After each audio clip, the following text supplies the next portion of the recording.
नमस्कार प्रेक्षकांनो, लग्नानंतर होईलच प्रेम मालिकेच्या आजच्या प्रोमोमध्ये पार्थ नंदिनीला म्हणत असतो, आपण मोठे भावंड आहोत, त्यामुळे आपल्यालाच त्या दोघांना समजून घ्यावं लागतं.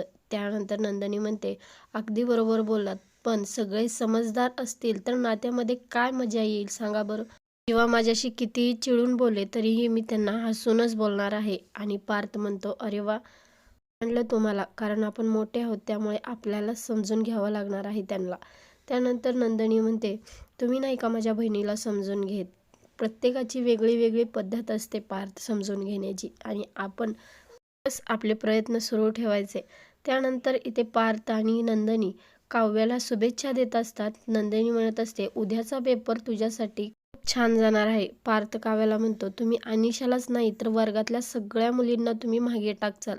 आणि त्यानंतर नंदिनी म्हणते, अनिशाच नाही जीविकाला सुद्धा ही पाठीमागे टाकेल. पार्थ, जीविका कोण आहे असा असा प्रश्न काव्याला विचारतो. काव्या पार्थच्या प्रश्नांची उत्तरे देऊ शकेल का?